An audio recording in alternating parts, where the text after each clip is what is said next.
Hi, everyone. Hello. Hi. Hi.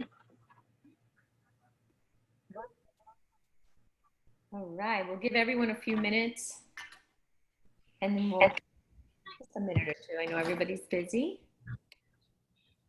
Erika, thank you so much. Thanks for having me.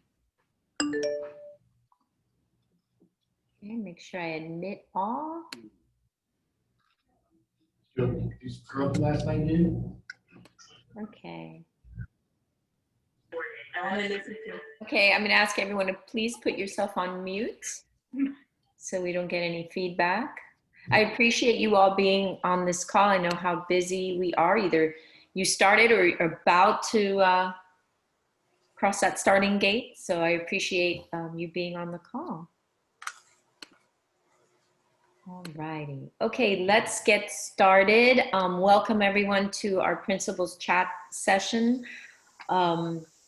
Just real quick, I really want to hand it over to Erika Rains. She's the principal with Somerset and St. Lucie K-12 and successfully opened up this week. So we'll get to hear about her successes and challenges and troubleshooting.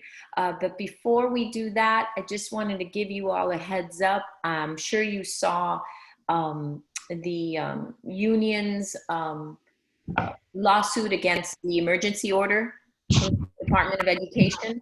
Now, that really doesn't impact you because the flexibility awarded to charter schools in that order remain. So your governing boards really still have the flexibility and the say in what you do and how you open, etc.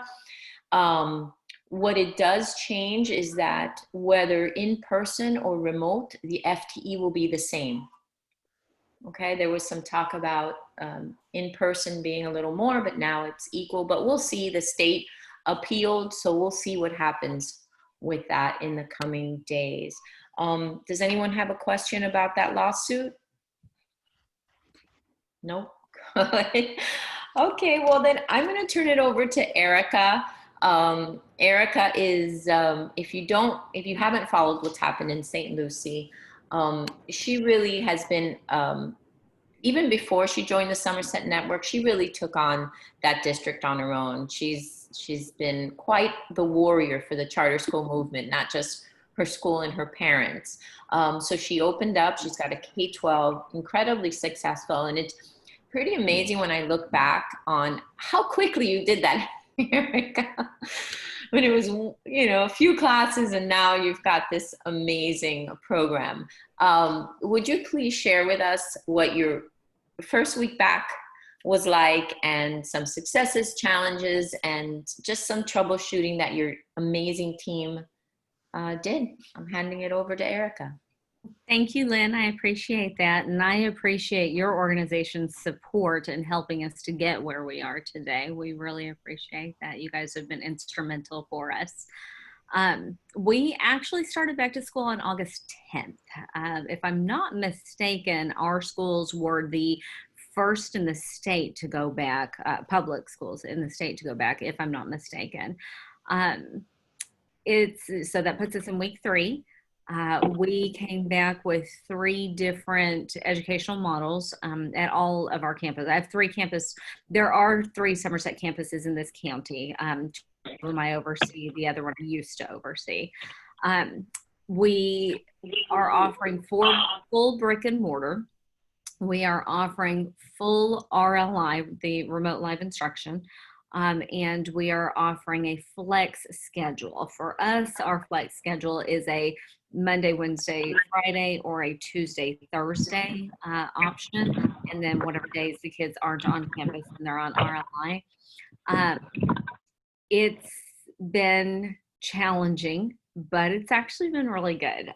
Knock on wood, we haven't had any major issues yet. We're kind of erring on the side of caution with everything, almost an overreaction. Somebody has the sniffles, I need you to go home for 3 or 4 days, like just going the extreme opposite end so that we don't end up in the headlines with having positive cases or anything like that. Our biggest challenge, I think, has been the this year, for whatever reason, we had more families in need of devices than we had in the spring. So because or maybe it just feels like that because we are in brick and mortar, also we're using devices in school as well. So we don't have as many to go around. Maybe that's what the issue is. And then the laptops being on back order for the entire world right now has been challenging, but we got creative a couple of weeks ago and we found an Amazon Fire tablet, the Fire HD 8 tablet. It's got Zoom on it already. So we got that. They're $90. And that was easy. We checked almost all of those out the other day. And things seem to be improving with the devices and the technology piece. That's really been the biggest issue at the middle high campus. At the elementary, I had to knock some walls down, literally knock walls down. We started out about 50% RLI and 50% brick and mortar. And with the little ones, the parents are in the room. They're, whether you want them in the room or not, they're in the room and they're watching. And they started by Friday, by the 5th day in, they were calling, asking if their kids could come to school. And at the middle high, when we hear that, it's frustration. At the elementary, it wasn't frustration. It was they could see what we were doing. They could see the precautions and they felt safe. So they wanted to send their kids to school. So I think my first and second grade, I have one kid left on RLI. And with kindergarten, maybe 5 kids left on their RLI. Like everybody has come brick and mortar. So in order to space them, I literally had to take down 2 walls to make classrooms bigger. So I think that's been the challenge there. And I think that will continue to be a challenge because right now our district started back this Monday. So our 3rd weekend was their first weekend and they're having some challenges. And I'm seeing an influx of student applications across all grade levels. So I think that physical space and being able to continue to maintain distance is going to be our next big challenge. You're muted, Lynn, you're muted. Thank you. How are you handling the parent communication? I know you've always been great at that, but I think parents now need just a little bit more of a reassurance. And how are you doing that? So our communication, we actually get accused of over communicating. I always said I would not be one of the schools where they said we don't communicate enough. So I get accused of over communicating. We have just our platforms alone. We do our student information system has an email system through it. Our application system has an email system through it. We have Twitter, we have YouTube, we have Facebook, we have Instagram. And then I use Remind 101 as my text blast system. So I have all of these different methods and my IT department is amazing and they figured out a way to sync it all together. So I send one message and it goes out in every form and fashion. And with the text blast system, they get it in text and then that also emails them. So they get like 4 emails at a time saying the exact same thing from us. But they can't complain that they don't know. One of the things that I started doing, I think it was last year, one of the office girls introduced me to Facebook Live. And then over the summer, somebody showed me that we could do Zoom meetings and we could live stream the Zoom meetings on our Facebook page and on our YouTube page. So my people with IT, they are amazing with social media. They're awesome.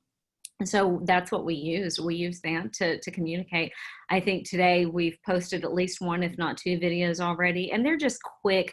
The parents like that personal connection. Mm-hmm. So they're just quick reminders. Like this morning, I had a couple of teachers complaining that so many of the kids weren't in frame. So we require them with their RLI, they have to be in frame. They can't just this much of their head, or they can't have the lights off or the camera off. They have to be in frame to be counted for attendance. So I just jumped on real quick and did a quick blog and then sent that out. And all of a sudden, all the phone calls that we were getting stopped.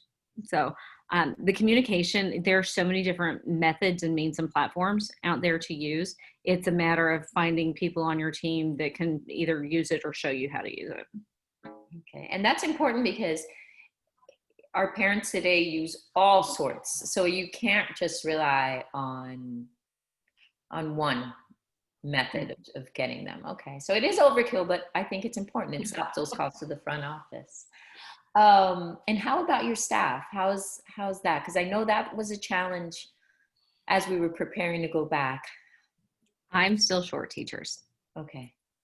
I'm still short teachers 3 weeks in, and I'm still floating subs. I was teaching a reading class earlier this morning. It's been a challenge. We provide transportation. We own our own bus fleet here, and I provide transportation, and I had 5 drivers quit the Friday before school started. So I have 5 buses granted, and we cover the entire, not just a zone like the district does. I cover, north to south border, east to west border with transportation, the entire county. So that has hurt. It has staffing for bus drivers has hurt. With teachers, we didn't have a lot of turnover this year, which was good. And I only needed to hire maybe 2 or 3. But then I had one at the very last minute who had to resign because her daughter was high risk. So there was that one. And then finding anybody who wants to or is looking for a position. I think that everybody kind of saw the writing on the wall back in the spring, and nobody wanted to leave wherever they were. So there weren't that many people looking for positions. And I don't know that, I don't know in our area what the numbers were as far as spring graduates that were ready to move into the classroom this fall, but I've struggled with staffing. Okay. Thank you. I'm going to open it up to your fellow principals on the call. You guys want to unmute yourself and ask Erika a question, because she's been through with what you guys are about to launch. So it's a good time to ask some questions. Anyone? Hi, Erika. This is Dr. Garcia. I remember the Appeals Commission, so it's good to see you working. Just wanted to share with you, I've had the same struggle with finding teachers. Teachers.com. It's a lot of money to pay, but it really does not produce the candidates that you really want. I posted a position recently, same situation as you. One of my teachers had to leave due to illness of a child. So what I have done recently, I posted on Indeed, and while on Teachers, I get 1 resume, and Indeed, I got 37 resumes. Okay. So I've had much more luck with Indeed teachers. Okay. All right. Yeah, we discovered Indeed about a week ago, and I did notice that the number of resumes and applicants has really gone up. So I don't remember who gave us that hint, but we did that about a week ago. So we're weeding through those now. Which is a shame because you pay so much for Indeed to produce a candidate. So I don't know. I've spoken with them, but they're very just money-minded, and so it is what it is. So I just will not renew. Okay, thank you. Thanks, Dr. Garcia. That's great. Anybody else? Yes, Erika, I have a quick question because I know you from a middle school perspective. I'm just curious to find out, how is it going? Because I know you mentioned that you're actually doing the 3 versions, the remote, the virtual, and brick and mortar, the hybrid, also the mix. How are the teachers doing it in the classrooms, out of curiosity? Because we're doing 100% remote, and we're going to eventually go into the mix. So how does it look like in the classroom for the teachers in that layout? Our teachers are, with what we have in the classroom, Academica put together this classroom of the future for us. And if you haven't seen the video for that, you really should check it out. It's amazing. So we have, the clear touch in the front and a small screen next to it and another bigger screen in the back of the room. So the teachers are able to teach to the group in front of, it's completely synchronous. They're teaching to the students in front of them, physically in front of them. And they have the small screen of all the faces that are in their Zoom classroom up here. So if they're facing the board, they can see their kids that are online, while they're working on the board. And when they turn around to face the classroom, their kids are in the back of the Zoom kids are on a screen in the back of the room. So they can see their Zoom kids at all times, which is really cool. I think one of the challenges that we're running into, because we do have both, is our more technically challenged teachers are finding it difficult to teach to everybody at the same time. So one of the things we noticed last week was they're teaching to the kids in front of them, they're teaching the lesson, and then they turn around and they look at the Zoom kids and teach the same lesson. We're like, they can hear you. You can do it just once. So getting them to understand that, the technical piece of it, I think has been challenging for some of the teachers. We did it really well in the spring. Academic has been doing this for so long that they really set us up for success. So we were able to jump right into the full RLI in the spring. And so I think that all those returning teachers kind of already had their feet wet.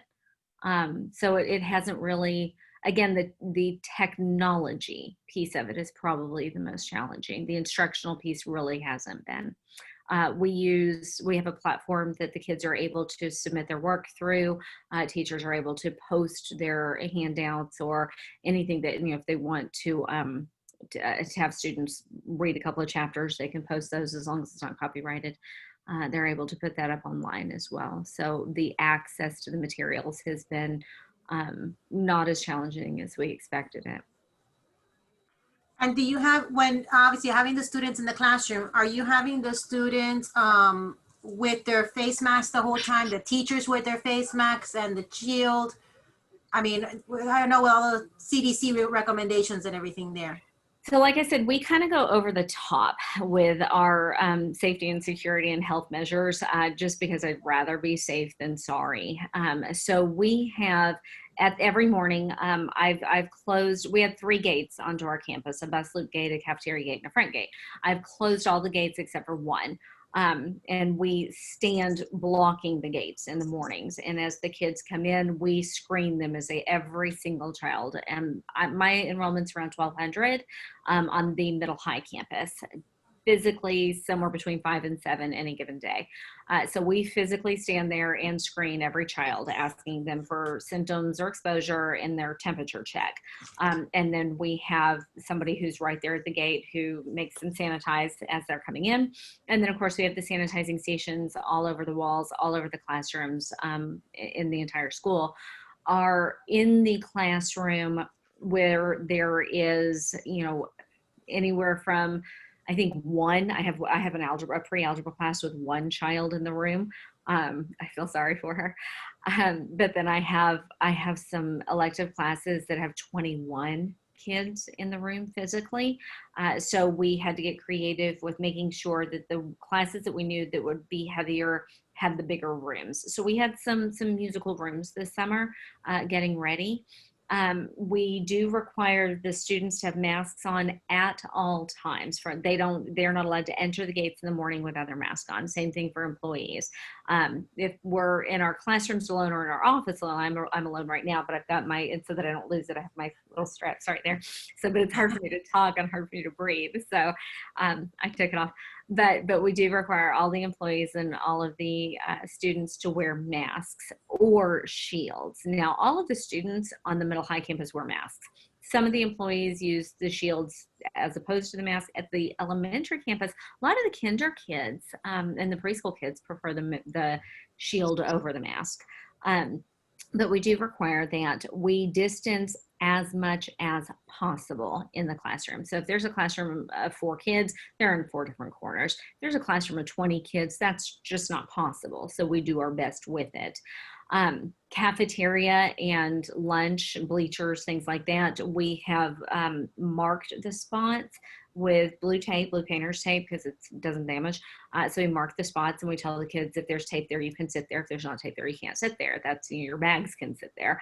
And so they kind of start using their bags as a barrier to make sure they don't start scooting close together, which is what they were doing the first week. So we do that. And then someone posted on social media this picture of a PVC pipe put together with clear shower curtain. And I reposted it on our social media and said, hey, if any parents are, feeling creative, you would not believe the number of those that I have. So we were able to take our the space where the kids have lunch, and we're able to create here, this is a social space. You must keep your masks on. Here, this is where you're allowed to eat together, 4 at a round table.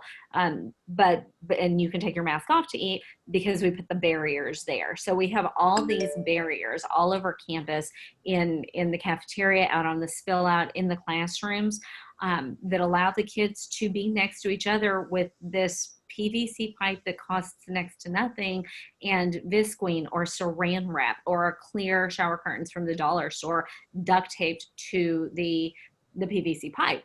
And it creates a physical barrier, and the kids can be next to each other and still be safe. So for us, that helped a lot with the socialization piece that the parents were really worried about, because the kids hadn't had that in so long. So that was really cool. And a parent decided to do it. And then I posted that one and said, hey, still taking donations. And I have them all over the school now. And the hallways, do you have them going only in one direction? Sorry to ask so many questions, I'm just curious. So do the hallways all go in one direction, or do you have the two-way hallways? So those are some changes we had to make also. My building, my middle high building, doesn't have interior hallways. It has exterior hallways. And what we did, I have 3 sets of stairwells, 2 smaller ones, 1 larger one.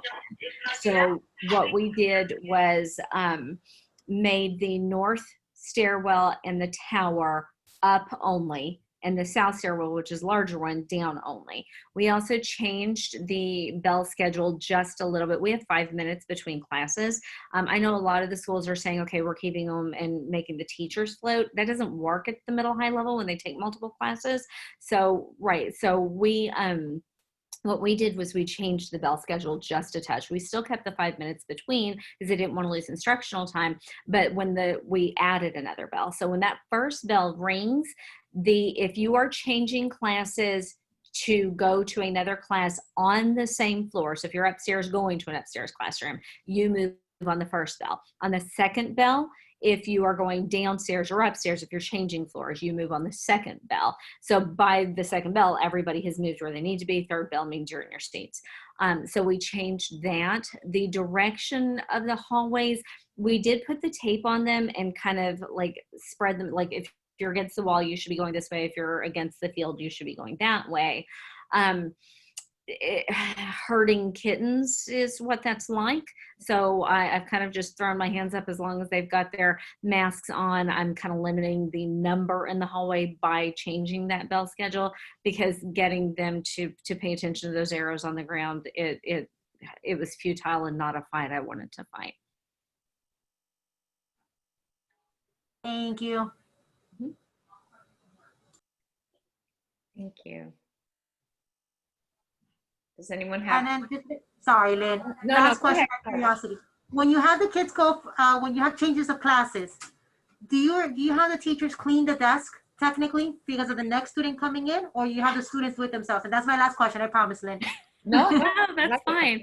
At the middle high campus, the teachers give all the kids their sanitizing wipe. They do their desk. They do their chair. The teachers are responsible for doing the doorknob inside and out, the door frame, because the kids touch it as they're coming in. So there's areas that the teachers are required to do, and then the students all get their sanitizing wipe. There's areas they're required to do. So it gets done between every single class. At the elementary campus, because they are with the same teacher all day, they don't do it between every class. They do it, in the morning. They do it after, whenever we have hand washing time, we do it there also. So the teachers will sanitize the desks, and the kids have to sanitize their hands also. So just different, who does it is different based on the age group of the kids. Thank you. that was great. And Erika, so you have, just real quick, your contact trace protocols, and you went through that with your staff of what happens. The contact tracing piece. Mm-hmm. So we sat through a couple of presentations from a couple of different companies that were selling different types of contact tracing software or what have you. What we've actually found this week, we had a situation on Monday and a situation yesterday. And what we have found works better than anything else is our cameras. I have cameras everywhere in every classroom, in the hallway. The second we hear that someone might have been exposed at home, it's immediately we lock down and we start locating those people, and then we start to, from the moment they step on campus to wherever they are at that point, we're able to track them on camera, see who they got near, where they went.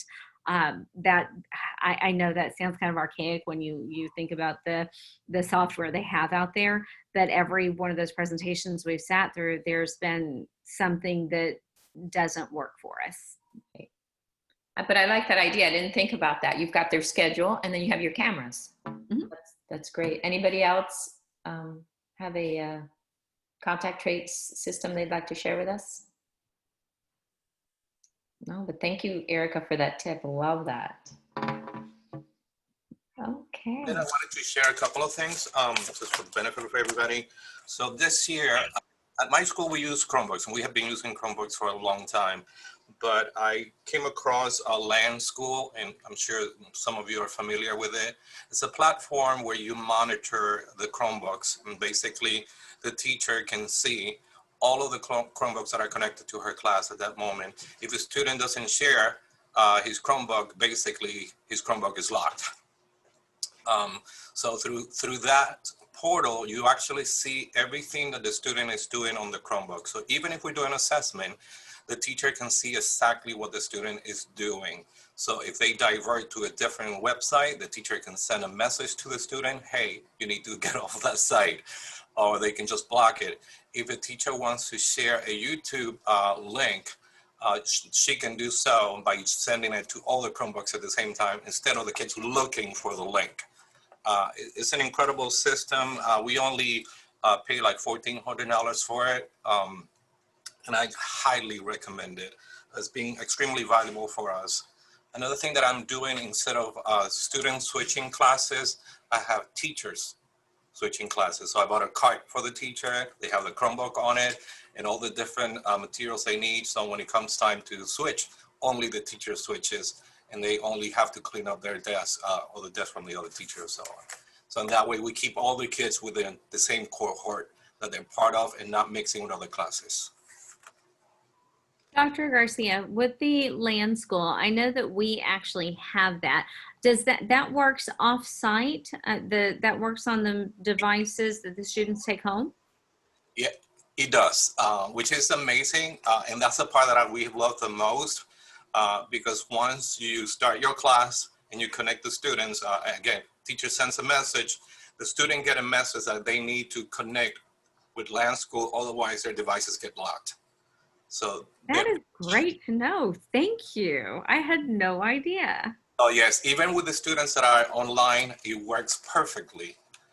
So for assessment for us, and we started already with assessments, it's been wonderful because we can see exactly where they are and what they're doing. I think for attendance, I would imagine you have proof. You've got your digital proof right there. Absolutely. Love it. It's a backup. Yes. That's great.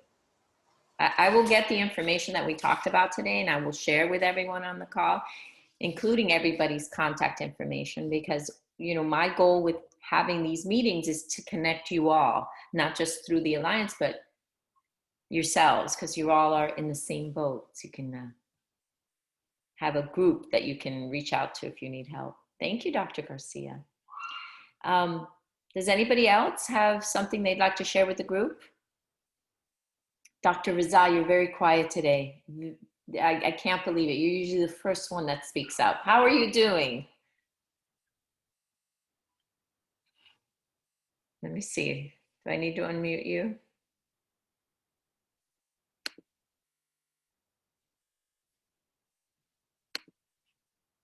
We can't talk to you today. Okay.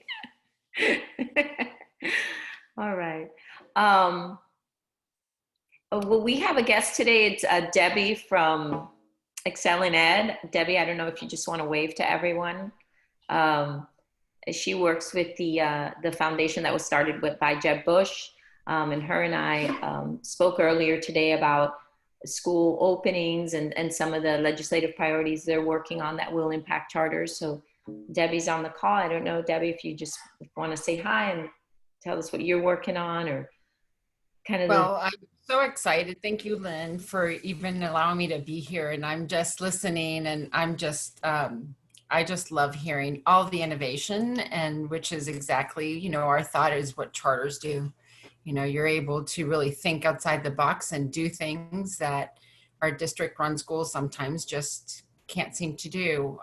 So we at the foundation, as Lynn mentioned, you know, charter schools are such an important piece of what we try to push for. And during this time of COVID, we've actually highlighted some of the schools in Florida, because even though we're the Foundation for Florida's Future, which is our advocacy arm, our C3 arm is Excel in Ed, which is a national. And so we've been trying to highlight different schools, and actually would love to, you know, as I'm learning more about the specifics, like just listening to the different directions that you guys are taking, the new programs you're using, the systems and so forth, would love to be able to highlight nationally some of the things that are happening in Florida, because I'm just, Florida is my region. And so I always push Florida as much as I possibly can, because we're usually leading the nation. And, you know, our charters in Florida were the ones that were able to turn on a dime for the most part, you know, when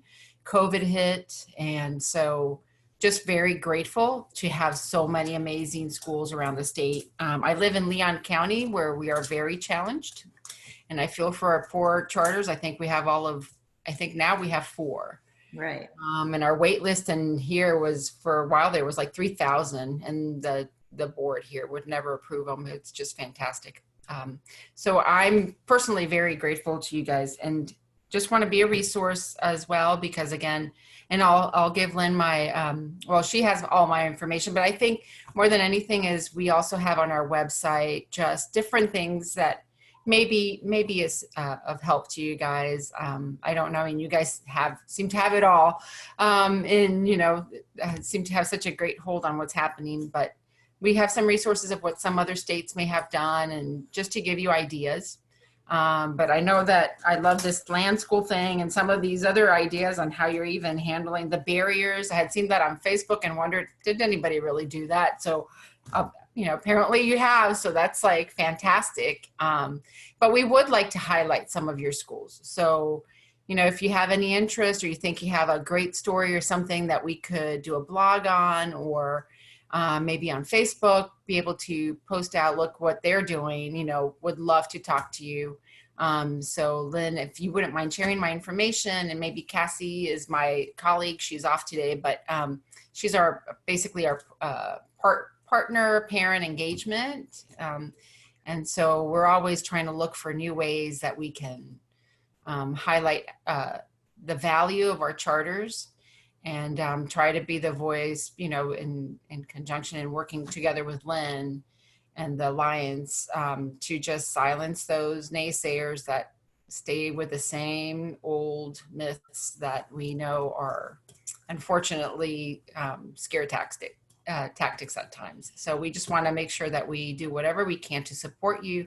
If there's challenges or barriers that you're facing that in any way, maybe, you know, I'm sure that Lynn will, you know, try to see how they can handle it, and we'll be there to support throughout. So spoken more than I needed to, but nice meeting you guys. Thank you for allowing me to be a fly on the wall. And I've definitely enjoyed listening so far. So thank you. Thank you for what you do. All right, Debbie, I'll make sure to connect you with these. We've got a lot of great stories to share, and that's one of our issues, is that I hear so much from my schools, and they kind of do it on the down low, and sometimes that's purposeful. They're like, I don't want to raise any flags. If the district knows I'm doing well, they're going to come after me, as Erika knows. But we're going to show off a little bit this time, because you guys, everybody on this call has done a phenomenal job of getting their teachers ready, and just changing on a dime. All right. Is there anything else? I want to be respectful of everybody's time. I know everybody's busy. Is there anything else that anyone wants to bring up? Success, challenges, a question for the group? No, I think everybody's just done. We're like, we're doing it. We built the plane as it flew, and we're okay. Lynn, Yes? this is Linda Ursley from Everglades Preparatory Academy. Linda, so lovely to hear from you. How's I it know. going in what, Pahokee? Yes, it's going. I just want to thank everyone, especially you, Erica, for sharing and enlightening us on what we anticipate, what we're getting ready to embark on Monday. I thank you because it was some questions that we had prior to this meeting, and you answered quite a bit of them. Both of you all did. So I just appreciate, Lynn, you all taking the time out to at least give us this last support that we need, and someone who is actually in the ring and understands the challenges that we soon to embark on Monday. Thank you. Great. Linda, do you expect more kids to stay home or to actually be on campus? Actually, we're 50-50 at this point, and some of the parents, I'm going to tell you, they're kind of hesitant, even with us trying to connect with them now. It's a challenge for them, and we have.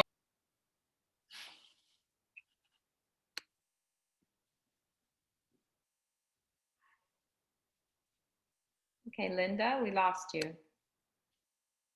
I'm sorry. I was just saying that with the parents, you know, it's been a little challenge. So some of them are they're choosing to come from live remote to brick and mortar. So that is the challenge that we're looking at this point, and we're trying to stabilize it before Monday. But we're having them to come in today. Today is our day for technical support, and they're driving in the parking lot, and we are assisting them with signing on. Oh, So wow. Linda, giving them photo. Huh? I need a photo of that, please. So you have like your IT go-to folks are in the parking lot? Yes, and it's actually the staff have been trained, the teachers. So our new academic coach, I want to highlight her. I want to make sure this month, Lynn, she has been phenomenal for us, and the teachers have been trained. We are in the process. We are launching the Microsoft Teams, so we're kind of getting everybody into that mode. So it's different, but guess what? It's needed and necessary. Absolutely. We'll take a tip from Erica. Please, let's do some live shots, some photos in that parking lot. I need to see that. I need to share that with media. It's very important. No problem. I love that. Thank you. Dr. Garcia, you were going to share your screen. There's something that you have? Sure, I just wanted to share great minds think alike. So what Erica was talking about, actually the parent of one of our teachers did this. So this is our cafeteria so that you can see it, what she was talking about. So it's pretty much the same thing, I'm sure. Okay, that's great. And you said a parent did that for you? The dad of one of our teachers. Okay. Yep. Okay. Well, Yours looks so much neater. Ours don't quite look that nice or that uniform. We had so many different people doing it, but that looks, yeah, that's exactly what we're talking about. He was very thorough. He came and took measurements of the table, and within a couple of days, he had them ready and installed them. All right. Okay, Dr. Garcia, I'm going to be calling you for those details because that's a great story, especially the Orlando Sentinel. They won't pay attention to us, but we'll try. This is a great story. What I call it is the Orlando Sentinel. I know. All right. Well, that's beautiful. All right, thanks. Please post photos, send them to me directly, put them on your social media. I definitely need to share those out. And as you heard, Debbie's got that national platform. We definitely have to show the great work. We know we're doing amazing works, but we definitely have to put it out there. One last note, Barbara Fitz from Adventures in Palm Beach, she says she's using LinkedIn also to find teachers. So add that to your arsenal as you look for teachers, and reach out to me, because I know what may not be a fit for Erika. I know Academica has a bunch of resumes, and what might not work for her in St. Lucie may work for somebody else. So I'll talk to the USA folks and all the networks and see whatever resumes they have that they have not used. We have to share that information, because we all need them. Okay. So with that, I'm going to wrap up our call. It's always a pleasure to see and talk to all of you. The State Charter School Conference will go on in October. It will be a physical event, October 20 and 21. Pay attention to my newsletter. I did put registration information out there, and I will post that on our website today, but that is happening. I know the last thing you want to do is travel away from your schools, but that is happening. And anything else, just give me a call. And I have Leisha from my team on here as well. You can reach out to us and we'll help you out as best we can. All right. Well, thank you everyone for attending. Thanks, Erika. I really appreciate that. Was incredibly helpful. And Dr. Garcia, thanks. Thank you. All right. See you next week. Bye-bye.